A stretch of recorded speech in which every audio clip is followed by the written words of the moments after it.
When I first started doing my channel, I wasn't expecting myself to do any podcast series. Now, before you say anything, I get some people are going to say that I haven't been catching up with my Flamingo writings and also my Flamingo literary podcast and whatnot. Well, honestly, I'm trying to stay as focused as I can, though.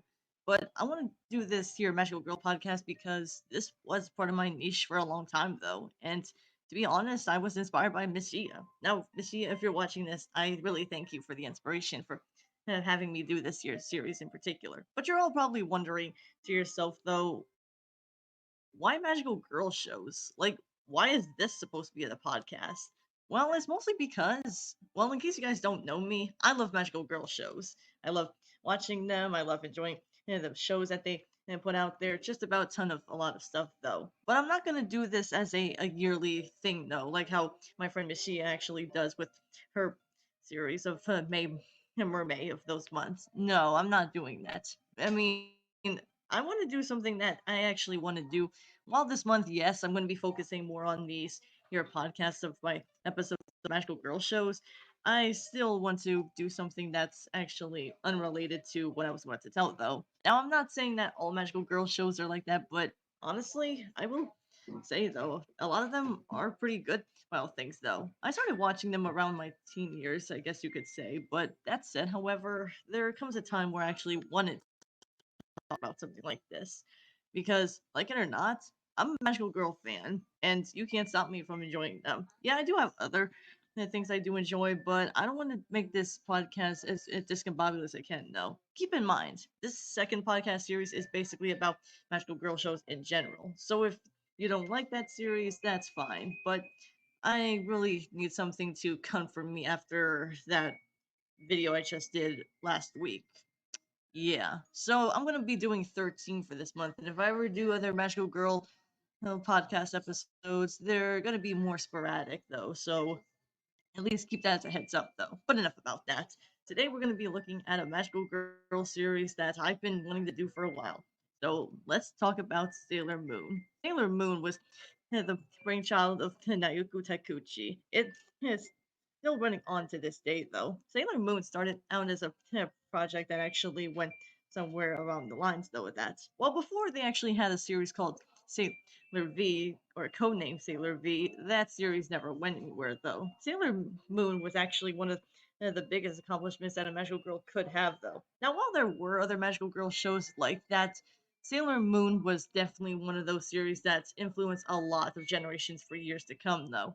And really, why shouldn't it be? Aside from that, though, magical girl shows haven't really been any more popular except in Japan. But when Sailor Moon first came out, this was the series that actually inspired a lot of girls all around to watch the series, though. However, I myself didn't really watch the series in the 90s. Keep in mind, I'm not a 90s kid. I'm a 2000s kid first and foremost. And even with that said, however, I still enjoyed this year series when I was watching it anyways. But outside of that, though, this series has not really hit so well with a lot of people when it was brought over to the US. Yeah, I'm from the US if you haven't seen my bio, but still though. Around the time though when they actually did do Sailor Moon though, unfortunately they had a discombobulated dub though. It was handled by Deacon Cloverwade and Deacon Entertainment and Cloverwade dub, which probably explains why you're getting some kind of four kids vibes from the dub. And yeah, I'm not gonna lie. It's not the worst dub I've heard, but considering that I actually watched it before doing this video, I confess I did not like the original dub. Now, some of my fans probably are thinking that maybe I'm just not used to watching dubs, and don't get me wrong, I do like watching dubs, but the original dub makes the Sailor Moon dub and the original one specifically makes Four Kids One Piece dub sound like a masterpiece. And that's saying something, though. I mean, like I said before, I don't think it's the worst, though, but I think it's because they just wanted to make it as kid friendly as possible. And even if you watch the series for yourself, while yes, little girls can watch it if they can, this was not intended, though. It's also worth pointing out that they cut out a lot of things in there. So much so that it actually botched up the storyline. This pissed off Naoko Taikuchi, in case you don't know, because she really wanted this series to do like what Ichiro Oda did for One Piece. they basically had to redub the series years later. Around the time, though, there was no other way to watch it, though, and the only way you could have watched it back then is if you watched the 4 seasons. Well, I say 4 seasons, but really most of these year episodes they lie into, though, was really basically just do whatever it can, though. And when it gets right down to it, that's pretty much what I expect for this series to have, though. Yeah, when it comes right down to it, though, they didn't really have much localization until May of 2014. And as you can tell, while it's not May 19th yet, I still want to do this series. So, in honor of this 10-year anniversary of the Viz Media dub, I actually wanted to do this year's series. And it debuted on Hulu, which is the network that I usually watched it on. But after that, though, I had to watch it on piracy websites, though, to get the full discuss of it, though. So you might be wondering, how did I ever get into this series if I've never seen the series before its original run? Well, that's because, well, in case you don't know, I love a lot of childhood shows I grew up with. Not necessarily all of them, but most of them still stick with me to this day at 24. And when I was researching a lot of these year old shows, Sailor Moon just popped out of there. Now, there's one thing I will say about this show in its own favor, though. While the series itself wasn't really fully dubbed yet, though, I still recall watching the original theme song, which is the one that a lot of 90s kids remember. I can't really put it on screen or anything for you guys to listen to, but if you can find the original opening, though, you can go ahead and listen to it for yourself. Again, this is going to be like a vlog style, so it's not like you're going to see much any of these clips or anything. You're just going to see a picture along with my commentary voice over it. But honestly, though, I can't really be too mad at it, though. I mean, let's be honest, though. The one problem I have with Sailor Moon's original dub is not just because they Americanize everything, but it's also because they try to make it into a slice of life series and sometimes. Now those can work when you make a slice of life and magical girl series. You'll definitely see that later on this month though, but this one, however, just didn't seem like they were doing much with it though. It makes sense that they actually do have some of those moments, but Sailor Moon just didn't really come clean though. Naoki Taikuchi originally was gonna have it just localized into Japanese, but since this series actually did well with American audiences, she decided to do by just that, make a lot of the characters have their own by getting the voice actors that she wanted though. For instance, though they didn't really have the original actors. And honestly, listening to some of this stuff, though, yeah, I'm not gonna lie, they're not terrible, and I'm not faulting the actors for that. It's just a bad direction in the dub, though, from both Viz, yeah, and not Viz, Cloverway and Deke Entertainment. And let me be honest with you, I've seen worse dubs out there, sure, but I am kind of surprised that a person would actually want this series to be popular. Then again, there are some series out there that did want their series to do pretty well for American audiences. Itra Oda, Hiko, Hikari. Yeah, I'm sorry, I'm not good with my Japanese names. That's why I can't say them that fast. Goes to show you how bad my Spanish accent can be, despite speaking English, but never mind that. One thing I will say about this here series, however, is that when I first watched it in 17, I was kind of confused of what to think about it first glance, because they didn't have the original actors. And being a stupid teenager at 17, yeah, I had no other choice but to watch Viz Media, and to my surprise, though, I actually didn't mind it as much as I thought it would have, though. So you're probably wondering what's Sailor Moon about? Well, it's basically about an average 14-year-old girl, later on going 16, who goes to junior high, or in this case, middle school, whatever you go on here. Usagi Tsusakino, our main protagonist, who happens to be, well, cutesy in her own way. She can be a bit of a klutz at times, though, and kind of a crybaby. Yeah, I'm not gonna lie. If you're not into crybaby characters, you're not gonna like her as much as you do later on, though. But thankfully, I was able to tolerate it because, well, I can be a crybaby sometimes too. So I kind of relate to that, though. One thing I can't relate to is how she feels all the time. Though, according to Taikuchi, though, she actually said that Usagi was based on herself when she was a kid. So I can kind of see why she wanted to inspire herself into it, though. At least it's not an inside image like some of those shows, which I'm not going to mention here, but still. As such, though, while moping to go home, though, she stumbles upon a black cat by the name of Luna. Luna is not really um, Scott right away yet, but a few seconds ago, though, she does get a bandage wrapped around her head, which somehow how, don't get me started on how this happens. So get this: Luna's bandages on her head. Really think that that's a bald spot, but when the crescent moon is blocked, she can't use her voice.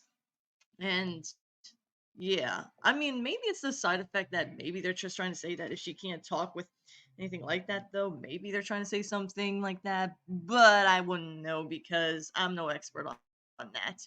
One thing I can tell you is that after Luna tells Usagi that she wants to thank her, though, she decides to give her a brooch. And as such, though, this is no ordinary brooch.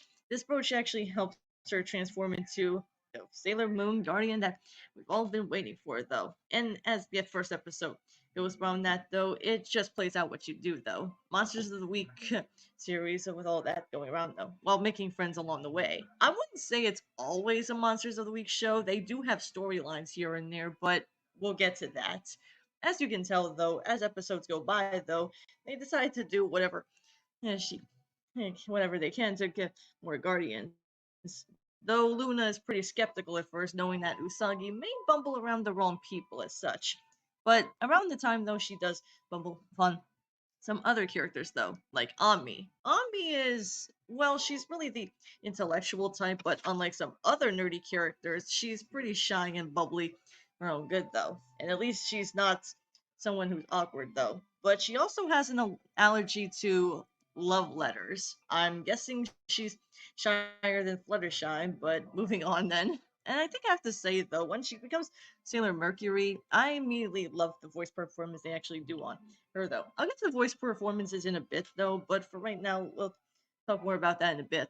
So let's also talk about something else this series has. Yeah, though. The two of them have a lot of things going for them as well, at least until they stumble upon another Sailor Guardian, Mars, in this case, Ray.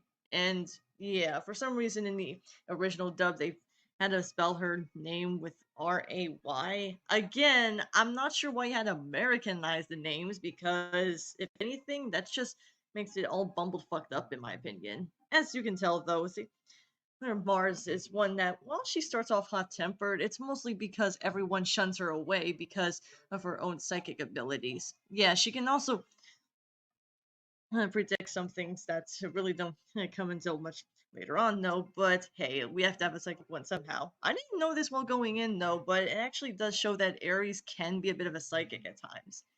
Yeah, in case you don't know, I study astrology at times. Goes to show you how that can be, though. Later on, though, we also meet up with the fan favorite character, and yes, my favorite of the Sailor Guardians, perhaps. Although I do have another one, but let's get on to that.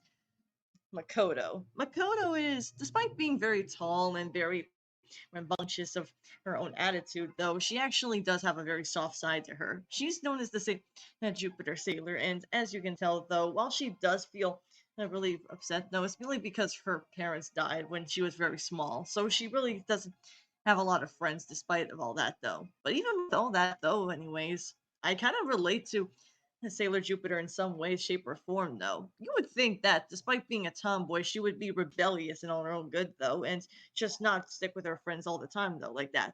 But honestly, when watching the series, Sailor Jupiter proved to be more than just that. I also love her call outs, which I have to fully admit, though, it really does give me a vibe to whenever I try to do my call outs when I try to play with my toys. I don't play toys no more, but I feel really old, guys. And then we also got two other characters who come by after from the first season: Sailor Venus, who is also Minako, or Mina, if some people want to get like that. Minako is, well, despite being very cheerful and all that, she also proves to be really having a tragic backstory, which I won't spoil for you, but it did get me to cry up when I watched it for the first time ever, though. And she also has her mascot of her own, though. Yeah, unlike a lot of characters throughout the series, though, she actually does have her own mascot. That's as well, though. This is Artemis, and I'm gonna be straight up though. Artemis is probably my favorite out of the two cats. I do like Luna too, don't get me wrong, but Artemis is one I always go back to. He's like the joy of my life. If I had a cat like, like one like him, you bet your ass I name him after Artemis. Though I find it kind of pretty scary how they actually named him Artemis, because if you don't know your gods and goddesses, Artemis was a goddess, and I'm not sure how many people thought that. Also, fun fact, I forgot what language it was though, but it turns out that they actually swapped the genders of both Luna and Artemis. I'm thinking that's a bit more awkward, but alright. And while we're on the subject matter, though, while the five Guardians have been so already, though, you might be thinking that's about it, right? Well, no. Around this time is where Queen Beryl decides to take over the galaxy herself, though, and wants to create it as her own, though.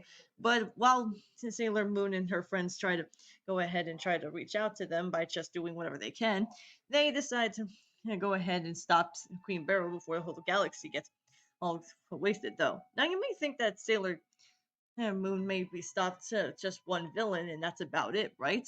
Well, if it was it, then we wouldn't have a series, though. After vanquishing Queen Beryl, though, Sailor Moon and the girls have reunited once again after the other four girls have died, though. Yeah, I should probably mention this while I still can. See, in the original dub of this year's series, they actually didn't kill them off because they didn't want to frighten any children. Now, I admit that that's kind of good on them to actually do so, but at the same time, part of me wants to say, though, you're basically making it even worse when you realize there's not really anything you can do except just, do whatever it's worth, though. I'm beginning to wonder why they did this to begin with, though. Like, I understand that you want to target it at girls, but this came on Toonami at first. I'm not sure how many people played Toonami, actually watched Toonami, but when I started watching it for myself, though, I didn't really have that much access to it, though, really. Yeah, as you no doubt can tell, aside from not being a 90s kid, I didn't really have that much opportunity to watch the series. I'm a 2000s kid, and even with that said, however, I still had very much shit out of luck when it comes to this year's series. But even with that said, however, that wasn't really the entire of the series. You see, all that I've actually been seeing though for right now, what I was telling you guys was in season one. In season two, we actually do get some other more around here, like Tuxedo Mask. Yeah, Tuxedo Mask, I know I didn't mention him earlier, but Tuxedo Mask is really one of those characters that seems really mysterious in some way, shape, or form now. And while I'm on the subject matter, though, while there are some rumors that some people may think that it's kind of creepy to have a 17-year-old with a 14-year-old. Maybe it's just me being a little naive, though, but I don't really know what else to say about it then and say, isn't that Japanese's own thing? Because I don't know how Japan does. I'm not an expert there. I'm not from there either, so don't come to me when it comes to that. Anyways, as the series progresses, though, more is revealed that there's been the Dark Crystal, and honestly, though, Tuxedo Mask seems to have a lot of things going for him as well, though. Like, somehow he gets really, really sick at times, though, to the point where it kind of feels like something's awful happening to him.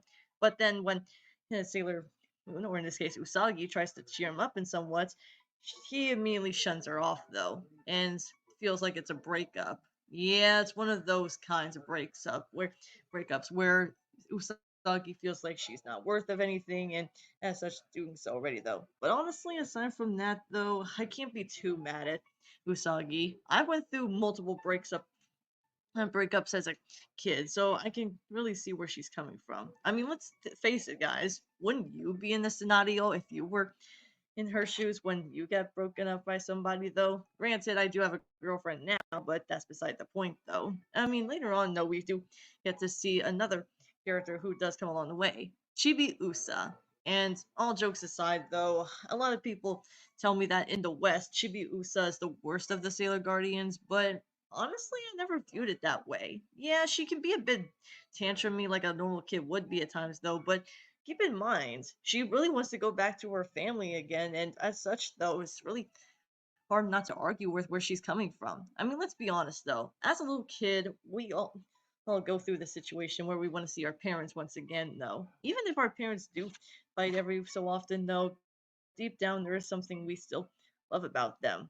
Though it's kind of unfortunate I have to say that because some people in my audience might think that's not always the case. But anyways, I just thought I'd say that. Anyways, Chibiusa, while she does start off as your typical bratty character, she does grow over the course of the series, though. And honestly, I really like that in her character. And she does become a Sailor Guardian later on, though, but it doesn't take until much later on to do so already. Again, we'll come back to that. As more and more is revealed though with the Sailor Guardians though, we actually do get more Sailor Guardians. First Sailor Uranus and Sailor Neptune. And interesting fact though, Sailor Neptune was actually the first Guardian to ever awaken. So I'm guessing that maybe they gave her a chance to actually fully waking up herself though. I'm not really buying into that, but I guess that's how we'll have this die hard though. Anyways, aside from all that though, it's really here where we actually get the most controversial thing they actually made of the series. In case you don't know, in the US when they really brought the series in this here form, however, Sailor Uranus and Sailor Neptune were cousins. And they still fell in love with each other. Yeah, I think that's pretty sick in of itself, though. You can pretty much bet this really made the creator mad. And even with that said, however, I still have yet to ask why they thought this was a necessary choice to begin with. You could argue that maybe they were just trying to localize it even more, but come on, they're still in love with each other. And even in the cousins thing, though, this blew off lots of people when they first saw this. And I'm sure I'm not the only one who thinks this, but you really couldn't really make them diverse. Now, some people could say diversity is not anything important for some fans, but I'd argue that in this case, for even with a Magical Girls show, this was kind of rare for even a Yuri couple to come across on that. Which we'll get to another Yuri couple with Magical Girl in it later on this month, but let's not to lose focus. Aside from that, though, while I admit though, when I first saw this series, I actually showed my girlfriend Haruka. Haruka is Sailor Uranus, and yeah, you're probably wondering why I'm saying it like that. It's mostly because if I said Uranus, it would probably make a lot of people laugh at my audience. It goes to show you how immature some people can be at times. Anyway, Sailor Uranus, while she does look imber- and andro- hold on, androgynous in some places here and there, though, she actually does have her own side like here and there, though. And honestly, I'm not gonna lie, I kind of feel like her when I'm around my girlfriends, even if my girlfriend looks more like a masculine one while I'm more feminine looking. Though I'm not gonna show you anyone what my girlfriend looks like, but you can pretty much see it what it looks like if you look at the Flamingo Tastic family bar. And there's also Sailor Neptune, Misiru.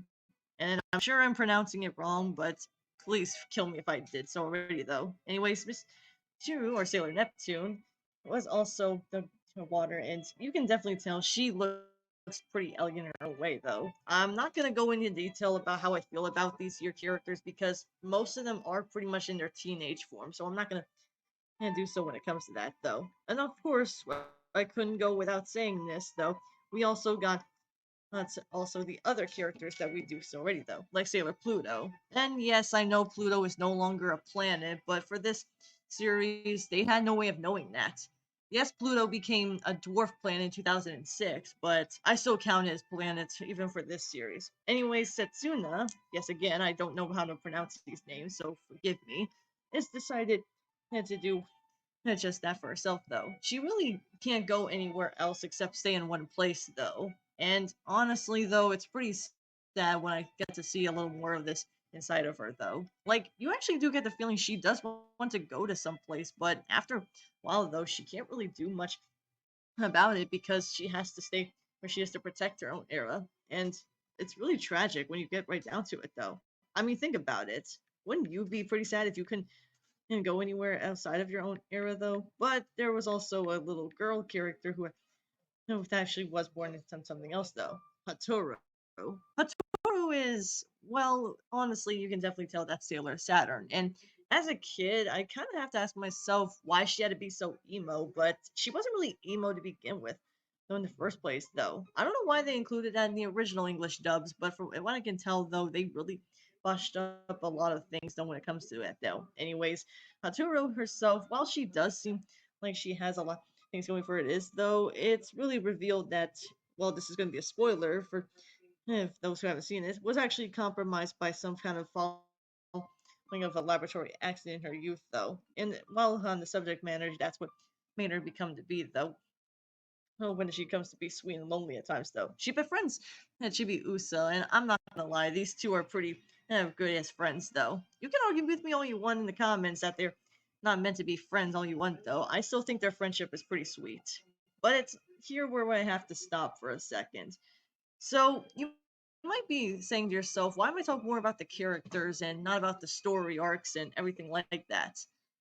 Well, okay, let's get this out of the way. When it comes right down to it, this series has 200 episodes, and about 99 of them were filler. So, mathematically speaking, that's almost half of the series just to go through with it all, though. And I haven't even watched this entire series along with Sailor Moon Crystal. And I probably will get into Sailor Moon Crystal's on Archer Space, but it might take a while to do so. One thing I can say about this series, though, however, is that when it comes right down to it, this was not originally planned, though. In case you guys don't know your history with this year's series, this actually devastated Naoka Taikuchi. See, despite the series actually having a lot of things going with it as is, though, she decides to do whatever she can to make the series into 4 seasons. Unfortunately, fans wanted another season called Sailor Stars, which was actually supposed to be the epilogue to the original series as it says, though. And some people were very divisive about this. Some people say they didn't like it because Tuxedo Mask wasn't in a lot of it, though we do get another cat character, Diana. And I confess, I really don't mind that per se. But the other thing is because they thought it was unnecessary. And I'm not sure what to say about it. I don't think Sailor Stars would have been as bad as people say it is, but I'm guessing it's because I'm just a little biased about myself, thinking that it's not as bad as people think it is, though. So, with all that said, however, let's talk about the Viz Media dub. Now, like I said before, the original dubs that were handled by Deke and Cloverway didn't really mesh well pretty good though. Again, not the actor's fault, just the bad with the direction. So let's get on to this year's series in of itself, shall we? Now, one thing you're gonna know here is that I really must confess, I really was kind of skeptical of what they were doing here, but after listening to the Viz Media dub, it's really not that bad. Sailor Moon was voiced by Stephanie Shea, and honestly, though, if you've seen a lot of dub voice actors, you probably have heard of her voice a bunch of times before. Sailor Mercury was voiced by Katie Higgins, and I'm sure a lot of people are either thinking of C2 from Code Geass, one of my favorite mecha anime out there, and as well as, unfortunately, Sakura or Sakura from Naruto. I don't watch Naruto no more, but hey, different topic, and I'm not getting into that. Not going to in the slightest. Sailor Mars was voiced by Christina V, who you may know for voicing Miraculous Ladybug. His character, Moran, yeah, Miraculous Ladybug's character. That titular character. Sailor Jupiter was voiced by Amanda Celine Miller, and we also got now Sailor Venus, who was voiced by Shermai Lee. And yeah, I can definitely hear Lucy from listening to the character in herself, though. Aside from that, though, there were the other characters, like say Luna was voiced by Michelle Ruff in this year series. But my favorite, if I'm gonna be honest with you guys, Sailor Man, the Sailors are nothing compared to what I heard Artemis's voice. Trust me, if you've heard a lot of English dub voice actors, you know what I'm gonna say. Artemis here was voiced by Johnny Yambosh, meaning that Lelouch or Ichigo or whoever you hear, or in this case a Power Ranger, which is where he first got started, is voicing a cat. That's pretty awesome, and I still love that. Chibi Uso was voiced by Sandy Fox, and while she hasn't been in a lot of stuff I've seen, my no roles were actually from JJ the Jet Plane, and it's really weird enough, Magic Knight Ray Earth when she played Asta. Yeah, I'm gonna get into that series too, but one series at a time, guys. Sailor Uranus was voiced by here Erica Mendez, who you may know for voicing Ryoko Matoi from Kill la Kill and Akko from Little Witch Academia. And yes, I will get to those two as well, though. It seems like I'm saying a lot of these Magical Girl shows, but again, I'm only looking at 13 this month and do more occasionally. Though Miss Yu was voiced by Laura Landa, and while I haven't seen a lot of stuff from this woman in particular, my introduction to her was Sakura from um, Madoka Magica, the redhead girl. If you haven't seen the series, or if this case forgot about that, though, I simply forgot while watching this your series. Sailor Pluto, or that was voiced by Veronica Taylor, meaning that if you've watched Pokemon, Ash Ketchum's original voice actor, or Ash's mother, either way, whoever you want to look at it, is voicing Sailor Pluto. Again, awesome. And finally, we also got from the Sailor Guardians, Sailor Pluto, who was voiced by, yeah, this Christine Marie Cabanos. And I'm not gonna lie, she actually does pretty well here. It's amazing how softer her voice is here, though, because whenever I first heard her, I think of either Madoka Magica or Mako from Kill la Kill, because she actually has a little more voice range there, though. There are other characters, like, say, the Sailor Stars, but honestly, if I listed every character out there, we'd be here all day. I will say, though, that the other sailors, though, there's also Tuxedo Mask, who was voiced by, funnily enough, Robbie Damon, who voiced the character Common Rider from One Punch Man, and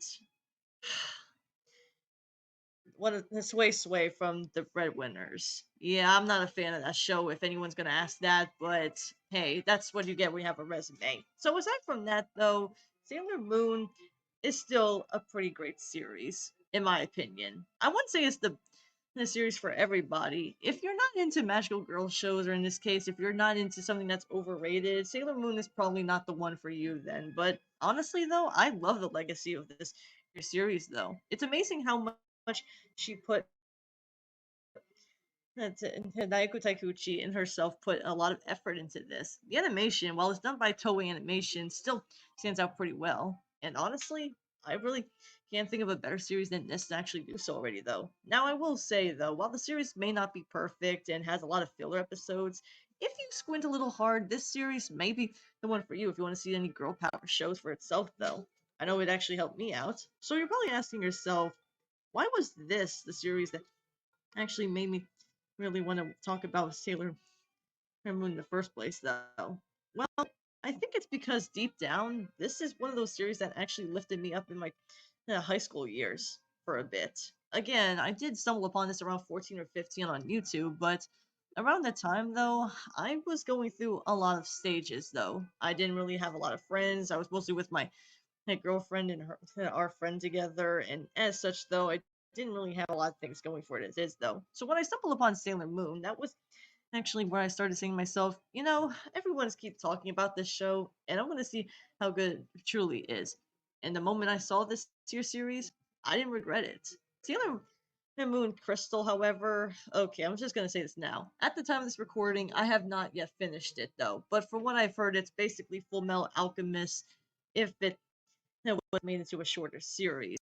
Yeah, it's kind of like that series. Instead of just having too much filler and all that. Then again, Full Metal Alchemist Brotherhood did have a lot of episodes to work with, though, so maybe they just wanted to do something else with it. I don't know. Maybe they just wanted to show more off with what it is, though, but that's a story for someone else to take over, though. Overall, Sailor Moon is still a series that I still recommend for those who are into magical girl shows, or if you want to see something that's aimed at you specifically, though. I mean, sure, I'm not going to say it's going to be appealing to everybody out there. For all I know, there are some people who may not like this series because of how cutesy it can be at times. But honestly, I think it's about time a lot of people do fess up that there's a lot of potential with magical girl shows this day, though. We've seen plenty of boy action shows. Why not girl action shows? And this is one series that's, again and again, while it's still nowhere near ending as much, though, I still love it. And honestly, I still think it's still great in spite of all that, though. I know a lot of people still love it, though, and including me. Even to this day, I still tear up at some of these times, though. Next time, however, we're going to look at another magical girl show that, while the writer may have worked on this year's another writer who actually wrote and directed this year's series and also did the character designs as well, though. The next series we'll be talking about has something to do with ballet. Yep, we're going to talk about another magical girl series that's also not anywhere near as popular as Sailor Moon, but still pretty lovable in its own way. But until then, thank you all for watching. See you all next time, and see you all next time. And as always, stay flamingo-tastic. See ya!